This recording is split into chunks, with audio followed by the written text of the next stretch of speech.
మీ ఎలాంటి వ్యాపార ప్రకటనలకైనా వెంటనే మా ఛానల్ సంప్రదించండి. ప్రస్తుతం మనతో పాటు ప్రముఖ ఆధ్యాత్మికవేత్త, మంత్రతంత్ర జ్యోతిష్యులు, ఐకాన్ ఆస్ట్రాలజర్ గట్టిపల్లి సురేష్ బాబు గారు ఉన్నారు. గురువుగారితో మాట్లాడదాం. నమస్కారం గురుగారు. జై శ్రీమన్నారాయణ.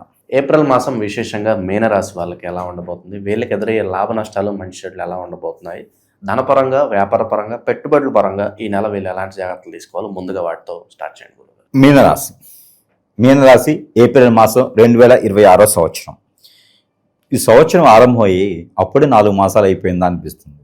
ఎందుకంటే సంవత్సరం ఆరంభం నుంచే ఏదో ఒక రకమైనటువంటి ప్రజలకి ఇబ్బంది కలిగేటనే ఉంది. కానీ మీనరాశి వాళ్ళకి ఆల్రెడీ 6 నెలల క్రితమే ఇబ్బంది జరుగుతుంది. 4 మాసాలు అయినప్పటికీ పోయిన సంవత్సరం నుంచి కూడా కొన్ని రకాల ఇబ్బందులు పడుతూనే ఉన్నారు పాపం. కానీ ఉపశమనం కూడా అలానే ఉంటుందండి. ఏదైనా ఆకలి అయినప్పుడే ఆకలి విలువ తెలుస్తుంది, అన్నం విలువ తెలుస్తుంది, అంతేనా? మనకి దాహం వేసినప్పుడే దాహం విలువ తెలుస్తుంది. కాబట్టి మీనరాశి వారికి పడేటువంటి కష్టాల వలన వారికి ధనం విలువ తెలుస్తుంది, ఎదుటి వాళ్ళ ఒక రిలేషన్ విలువ తెలుస్తుంది, ఎవరితో మాట్లాడితే బాగుండు, ఎవరిని దూరం చేయాలి, ఎవరిని దగ్గర చేయాలి, ఇలాంటి చైతన్యం రావడం అనేది చాలా గొప్ప విషయం. దాంట్లో ముఖ్యంగా ఈ మీనరాశి వాళ్ళని చెప్పుకోవచ్చు. ఎందుకంటే స్వస్థానంలో ఉన్నటువంటి శని, ఆ శని ఏప్రిల్ 14వ తారీఖు వరకు ఉండేటువంటి రవి, వాళ్ళతో పాటు కుజుడు 22వ తారీఖు కొనసాగేటువంటి కుజుడు, వీరందరి గ్రహస్థితి చూసుకున్నట్టయితే మళ్ళీ 2వ స్థానంలో శుక్రుడు, 12వ స్థానంలో రాహుతో బుధుడు, 3వ స్థానంలో గురువు, ఇక్కడ సింహరాశిలో కేతువు. ఈ రకమైన గ్రహస్థితి ఎప్పుడో ఒక్కసారి కావాలి మీనరాశులకు వస్తుంది. అంటే నాకు తెలిసినంత వరకు వీరికి 19 సంవత్సరాలకు ఒకసారి వస్తుంది ఇట్లాంటి గ్రహస్థితి.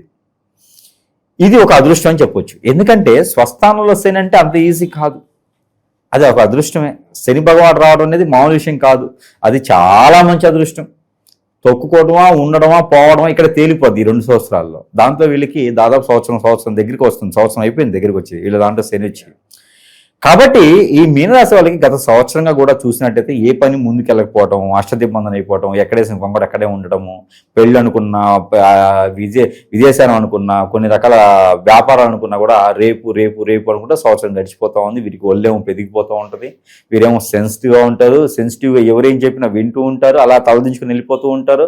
ఏదో ఎప్పుడో సాధిస్తాం కదా అనుకుంటూ ఉంటారు. దాని తగ్గట్టు కళలు వస్తూ ఉంటాయి, ఆరోగ్య సమస్యలు, ఒబిసిటీ ఎక్కువగా ఉంటుంది వీరికి, స్టమక్ రిలేటెడ్ సమస్యలు వస్తూ ఉన్నాయి, సరిగా తిన్నదరగలు, మోకాలు నొప్పులు, మోచేతి నొప్పులు, కాళ్ళు గుంజటము, కళ్ళు కనిపిపోవటము, షుగర్ ఎక్కువ లెవెల్స్ పెరగడం, బీపీ డౌన్ అవటము, ఇవన్నీ కూడా వీరికి స్ట్రెస్ వల్ల.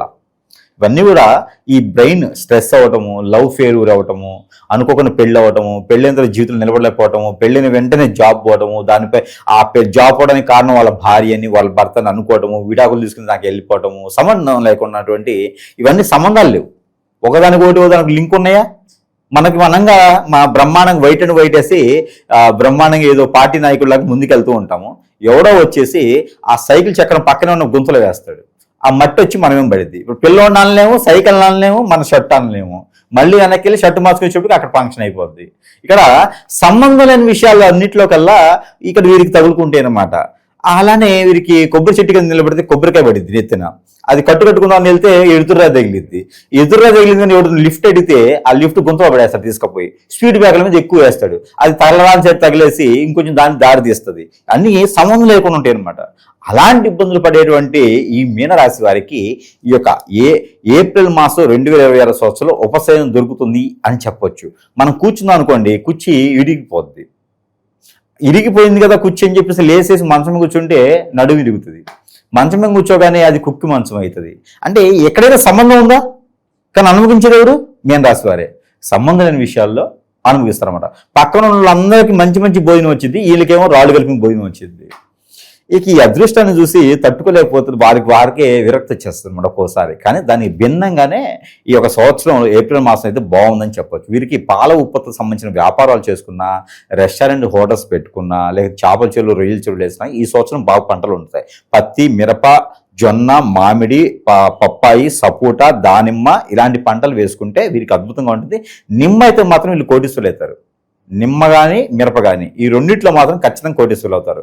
ఈ పంటలు ఏదైనా పండించుకునే రైతులుగా కానీ, చేపల చెరువు రొయ్యల చెరువులు వేసుకునేటువంటి రైతులుగా కానీ, ఉప్పు పండించుకునే రైతులు గారు ఎవరైనా ఉంటే ఖచ్చితంగా వారికి అదృష్టం వారి ఇంటే తొలతూగుతుందని చెప్పొచ్చు. ఎలాంటి దురదృష్టం ఉన్నా కూడా ఈ సంవత్సరం ఇలాంటి పంటలు వేసినా అదృష్టం ఉంటుంది. రైతులుగా మారే వారికి అదృష్టం ఉంది కానీ ఖచ్చితంగా ప్రయత్నం చేయొచ్చు. వీళ్ళకి శత్రువులు ఎవరు గురుగారు? ఎక్కడ ఎక్కువగా వీళ్ళు నష్టపోతున్నారు? మరి శత్రు బాధలు ఏమైనా ఉన్నాయా ప్రస్తుత కాలం వీళ్ళకి? మీనరాశి వారికి లవ్ ఉంటే వారే శత్రువులు. ఎవరినైతే లవ్ చేస్తారో, ఎవరినైతే ఇష్టపడతారో వాళ్ళే వారి శత్రువులు. ఎందుకంటే వీరు చెప్పిందే వినాలి, వారి దగ్గర చేతులు పట్టుకొని నిలబడాలి. టోటల్ మొత్తం అంతా వారి ఆధీనంలో తెచ్చుకుంటారు. ఇక వారు తినాలన్నా కూడా వారు ఫోన్ చేయకపోతే తినరు. తినాలా అంటే నాకు ఫోన్ చేయకుండా తింటావా, నా చెప్పకుండా తింటావా అనగానే వీళ్ళకి స్ట్రెస్ అనమాట. నరాలన్నీ పీక్కుంటూ ఉంటారు. వీరే వీరి శత్రువు. కాబట్టి ఎవరితో ఎలా ఉండాలో, ఎంతవరకు ఉండాలో అంతవరకు ఉంటే వీరు స్ట్రెస్ అవ్వకుండా, ఇబ్బంది పడకుండా, బాధపడకుండా, భంగపడకుండా ఉంటారు. లేకపోతే మాత్రం ఖచ్చితంగా వేరే వాళ్ళ ఆధీనంలోకి వీళ్ళు వెళ్ళిపోతారు. అదే శత్రువులు వీళ్ళకి. ఇంట్లో కన్నవారు ఉన్నారు, పెంచిన వారు ఉన్నారు, తోడబుట్టిన వారు ఉన్నారు, ఇవన్నీ పక్కన పడేస్తారు. ఎవడో ఒకరి కోసం వెళ్తారు. ఆ ఒక్కరు ఎవరయ్యా అంటే వారి స్ట్రెస్ అంతా వీరు లాక్కుంటారు. కాబట్టి అలాంటి వాళ్ళ జోలికి వెళ్ళొద్దు. వారు మాత్రం వీరికి ఖచ్చితంగా శత్రువే అని చెప్పొచ్చు. దాంపత్య జీవితం ఎలా ఉంటుందంటారు? పెళ్ళి అయితే బాగానే ఉంటుంది. మంచి కుటుంబం, సదుపాయం, వ్యవస్థ. మనకి 7 వారాల నగలు అంటారు. అలాంటి 7 వారాల నగలు ఒక చిన్న చిన్న బాక్సుల్లో పెట్టుకొని దాచిపెట్టుకునేటువంటి అదృష్టం ఉంటుంది. ఇంకా అంతకన్నా ఏం కావాలి అదృష్టం అంటే? కాబట్టి ఎన్ని కష్టాలు వచ్చినా కూడా బాంధవ జీవితం విడిపోరు. వీళ్ళు ఖచ్చితంగా కలిసి ఉంటారు. పొద్దున్న కొట్టుకున్న సాయంత్రం కల్లా మళ్ళీ కలిసి తింటూ ఉంటారు అన్నమాట. వీరి మధ్యలో ఎవరు వెళ్ళని అంతవరకు దాంపత్య జీవితం వీరికి చాలా అద్భుతంగా ఉంటుంది. పెళ్లికి ముందున్నటువంటి యోగ్యత పెళ్లి తర్వాత అదృష్టం అవుతుంది. కాబట్టి వీళ్ళకి మంచి అదృష్టమే పెళ్లి దాంపత్య జీవితం. విడిపోరు వీళ్ళు. ఎన్ని రకాల వాళ్ళు వచ్చి పొలంలో వేసినా సరే అబ్బాయి అవన్నీ పెద్దగా పట్టించుకోరు. బాధపడతారు తప్పితే బయటపడరు. విడిపోరు. ఇక వీళ్ళకి నరఘోష నరదిష్ట ఎక్కువగా ఉందనుకున్నా, శత్రువులు ఎక్కువగా ఉన్నారనుకున్నా, ఈ నెల కలిసి రావాలనుకున్నా ఏలాంటి శని ప్రభావం ఎలాగో నడుస్తుంది. మరి దానికి కాస్త ఉపశమనంగా మంచి మంచి పరిహారాలు ఇలా మనకి పరిహారాల కన్నా కూడా ముందు ముఖ్యంగా మనం గమనించుకోవాల్సిందంటే ప్రతి ఒక్కరు కూడా గ్రహించుకోవాలి. విషయం ఏంటంటే ప్రతిదీ మన జాతకంలోనో, నక్షత్రంలోనో, రాశిలోనో, దశాంతరశిలోనో, గోచారంలోనో కనపడదు. కొన్ని ఉంటాయి. మానవ గ్రహాలు మన మీద వ్యసనంతో, రందితో, కుళ్ళుతో, కుతంత్రంతో మనం ఎదగకూడదని అష్టదిబ్బందన చేసేటువంటి మానవ గ్రహాలు మన చుట్టూతూనే ఉంటే కట్టపల్లాగా. అవి మనకి తెలియదు. ఎందుకంటే మిత్రులా ఉంటారు. మనం గొయ్యి తీస్తారని ఎలా తెలుస్తుంది? తన్నింటి వాసాలు లెక్క పెట్టేవారు ఈ రోజుల్లో చాలా మంది ఉన్నారు. అందుకని మన పర్సనల్ విషయాలు ఎవరికి షేర్ చేయకూడదు, పార్ట్నర్ వ్యాపారాలు చేయకూడదు. ఉన్నంతలో మనదంతలో మనం చేసుకోవాలి. అలానే భార్య మీద కన్నేసినటువంటి వేరేవాడు, భర్త మీద కన్నేసినటువంటి వేరే వారి, ఇలాంటి వారి వలన సంసారాలను నిప్పులు పోసి, చెట్టుకోవాలను కొట్టుకోవాలని చేసి చిన్న చిన్న కుటుంబాలను విడదీసి అన్ని రకాల కర్మలు కూడా వాళ్ళు కట్టుకొని ఈ రోజున సుఖపడేటువంటి జీవితము, డబ్బు, సుఖము అన్నీ కూడా వేరే వాళ్ళకి అప్పగించేటువంటి పరిస్థితి, మనమేమో రోడ్డు పాలయ్యేటువంటి పరిస్థితి, గంగపాలయ్యేటువంటి వ్యవస్థ ఈరోజు చాలా ఉన్నాయి. ఈ రోజున హిప్నాటిజం, బ్లాక్ మ్యాజిక్, వశీకరణ, బాగలముఖి, భానుమతి, యక్షిని, స్పిరిట్, మందు పెట్టడం, మందు తీయటం, ఎన్నో రకాలైనటువంటి సమస్యలు ఈ రోజున మానవ గ్రహం ఒకటి చేపిస్తున్నారు. దరిద్రమైన గురు వ్యవస్థ ఉన్నంత వరకు కూడా బాగుపడేదానికి కనిపించట్లేదు. చాలా మంది కూడా ఇలాంటి వాటి బారిన పడి ఇబ్బంది పడుతూ, భంగపాలవుతూ, అందరూ కూడా పొరుగు, ప్రఖ్యాత, హోదా, డబ్బు అన్ని రకాలు కూడా కోల్పోతూ ఉన్నారు. కాబట్టి ప్రతి ఒక్కరు గ్రహించుకోవాల్సినటువంటి విషయం ఏంటంటే మన జాతకం అంతా బాగుంటుంది, మన జాతకంలో అన్నీ దొరకవు. కాబట్టి ఎవరికైనా ఇలాంటి అనేజీ కానీ మనలో ఒకటి గ్రహించుకోవాలి. ప్రతి మనిషిలో కూడా ఇది ఒక అవగాహన రావాలి. ప్రతి చిన్నవారా పెద్దవారని కాకుండా మనలో ఏదైనా అనీజీగా ఉందా, అన్ఫిట్గా ఉందా, తినలేకపోతున్నామా, కోపం ఎక్కువ వస్తుందా, చిరాకు ఎక్కువ వస్తుందా, ఒంటరిగా అయిపోతున్నారా, ఏ పని అనుకుంటే ముందుకు వెళ్ళట్లేదా, ఏదో జరుగుతుంది.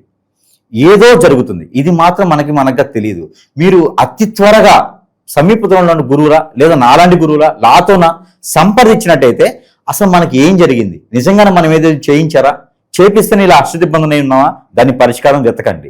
అప్పుడే మనకు ఉన్నటువంటి సమస్య దూరమవుతుంది తప్పితే, లేకపోతే ఉన్న నాళ్ళకి ముందేస్తే కొండ నాళ్ళకి ఊలికినట్టుగా మనకు జరిగినట్టు సమస్య వేరే అయితే వేరే దగ్గర డబ్బులు పోగొట్టుకొని అవి కూడా నష్టపోతూ ఉంటాం.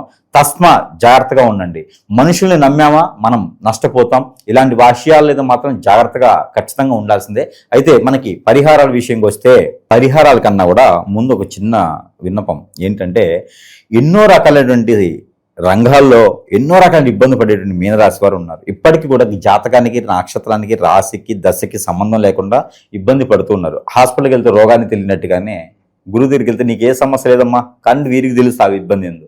వీరు అనుభవిస్తూనే ఉన్నారు. ఎక్కడ పోయిన పనులు అవ్వట్ల, ఇలాంటి ఇబ్బందులు ఉంటాయి. అవి జాతకాల్లో కనపడవు. అలాంటి వాటన్నిటికీ గురువు దగ్గరికి రావాలంటే చాలా మందికి అవ్వదు.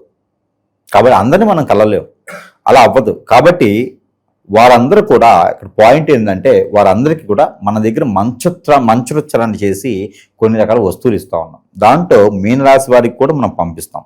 ముఖ్యంగా ప్రతి ఒక్కరి ఇంట్లో కూడా ఇది ఉండాలనే ఒక శుభ సంకల్పంతో నేను పంపిస్తున్నాను. ఇది పూర్తి ఉచితంగానే వారికి పంపిస్తున్నాను. ప్రతి ఒక్కరు కూడా ఇది కావాలనుకుంటే సంప్రదించవచ్చు. ఇంటికి ఒకటికి ఇస్తూ ఉన్నాను. ఎవరికైనా కావాలంటే ఇది ఎన్నో రకాలైనటువంటి యంత్రాలు ఇందులో శక్తి యంత్రం ఉంది, శ్రీ యంత్రం ఉంది, దీంట్లోనే కుబేర యంత్రం ఉంది. ఇక అష్టైశ్వర్య ప్రాప్తి కలిగేందుకు నేను పూజ చేసి ఎదుటి వారికి అందజేస్తున్నాను. దీన్ని నా వద్ద నుంచి వారి చెంతకి చేర్చేటువంటి రుజుము తప్పితే వేరే రుసుము అయితే దీనికి తీసుకోవట్లేదు. ఉచితంగానే ఇస్తున్నాను. ఎవరికైనా కావాలంటే సంప్రదించవచ్చు. కులము, మతము, గోత్రంతో సంబంధం ఎవరికైనా ఇస్తున్నాను. ఇంటికి ఒకటి చొప్పున ఇస్తున్నాను. సంప్రదిస్తే పంపిస్తాను. దీంతో పాటు ఇక మీనరాశి వారికి పెళ్ళి అవ్వట్లేదు, ఎంత వయసు వచ్చినా అర్థం కావట్లేదండి, పెళ్ళి అవ్వలేకపోతుంది, ఏ దోషం ఉందో తెలియట్లేదు, ఏ గురువు గారి దగ్గరికి వెళ్ళి ఏదో రెమెడీ చెప్తున్నారు కానీ సమస్య పరిష్కారం అవ్వట్లేదు, పెళ్ళి అయింది, పుట్టింట్లో ఉంటుంది, భార్యాభర్తలు విడిపోయినారు, ఇబ్బంది పడుతున్నారు, భర్త వేరే ఎఫ్ఐఆర్ ఉంది, భార్యకి ఇబ్బంది పడుతుంది, ఇలాంటి ముందు పెట్టారండి, చాలా దూరం అయిపోయారంటే ఇలాంటి చిన్న చిన్న సూక్ష్మమైన సమస్యలే కానీ చాలా పెద్దగా ఉంటాయి. వాళ్ళందరికీ కూడా ఈ కాలసర్ప దోషం, నాగదోషం, కుజదోషం పోయేదానికి ఈ రకమైనటువంటి ప్రతిమలు చేసి, ఇది సిల్వర్ది కాదు, రాగిది కాదు, ఇత్తడిది, ఈ యొక్క ప్రతిమలు చేసేది అనుకుంటుంది. దీనికి కూడా మంత్రోచ్చారణ చేస్తాం. ఎన్నో రకాలుగా ఆవహిస్తాం. దీనిలో అవన్నీ కూడా పూజించుకోవాలి. 11 రోజులు, 21 రోజు, 31 రోజు, 41 రోజు ఇలాంటి పూజించుకుంటూ ఉండాలి. పూజా మందిరాలు పెట్టుకొని ఇలాంటి ఒకటి చేస్తే మనకున్నటువంటి దోషాలు ఇలా చిటికలో వెళ్ళిపోతాయి. ఇంకా వీటితో పాటు కాకుండా ఎన్నో రకాలైన మంత్రోచ్చరణ చేసిన వస్తువులు వారి సమస్యకు తగ్గట్టుగా మన దగ్గర వస్తువులనే కావాలనుకున్న సంపాదించవచ్చు. నాది వ్యాపారం కాదు, వ్యాపారం చేసుకోవాలంటే ఇక్కడ దాకా వచ్చే అవసరం లేదు. ఇది ప్రజలకి మంచి చేద్దామనే శుభ సంకల్పంతో చేసేటువంటి నిర్ణయం తప్పితే వ్యాపారం అయితే కాదు. మరొక విషయం ఏంటంటే ఇన్ని చేసినా దేవుని అనుగ్రహం ఖచ్చితంగా కావాలి. ఆ దేవుని అనుగ్రహం ఏంటంటే ప్రతినిత్యం వీరికి అవకాశం ఉందంటే కనుక ఉప్పు దీపం పెట్టుకోవాలి. సుబ్రహ్మణ్య స్వామి దగ్గర ఉప్పు తీసుకెళ్ళి, కళ్ళుప్పు తీసుకెళ్ళి ప్రతిరోజు కూడా 41 రోజు చేస్తే వారు అనుకున్నట్టు కోరిక ఇలా చిటికలు నెరవేరుతుంది. కంటిన్యూషన్గా 41 రోజు చేయాలి. సుబ్రహ్మణ్య స్వామి ఆలయం ఉందంటే ఆ ఆలయం వద్ద ఒక గుప్పెడు ఉప్పు తీసుకెళ్ళాలి. కళ్ళుప్పు తీసుకుని వెళ్ళి స్వామి దగ్గర పెట్టి మీ కోరిక ఏంటి, జాబా, బిజినెస్సా, వ్యాపారం వృద్ధా, నష్టపోతున్నారా, ఆర్థిక సమస్య, ఆరోగ్య సమస్య, ఎలా నిలదొక్కోవాలనుకుంటున్నా, నీ గోల్ ఏంటి, ఆ గోలు నమస్కారం చేసుకుంటే 41 రోజుల తర్వాత ఆ గోలుకి తగ్గటువంటి వనరులు అయితే వీరికి ఖచ్చితంగా వస్తాయి. ఇది మాత్రం మనం ఖచ్చితంగా చెప్పచ్చు. మరొకటి, వీరికి ప్రతిరోజు కూడా నిత్యం చేసుకునేటువంటి పరిహారంలో ఒకటి బొంగ దిష్టి తీసుకోవచ్చు. ఇక లేదు అంటే కర్పూరం బిళ్ళలు, ఒక 7 కర్పూరం బిళ్ళలు తీసుకొని ప్రతినిత్యం ఇలా దీపారాధన చేసేసి ఇలా చుట్టూతా మనకి తల చుట్టూ తిప్పేసి దిష్టి తీసుకొని మనం ముందు వేసుకొని కాల్ చేసేయాలి. ఇలా చేసినట్టయితే వీరికి ఉన్నటువంటి నరఘోష అన్ని రకాలుగా కూడా కొంతమేర ఉపశమనత లభ్యపడుతుంది.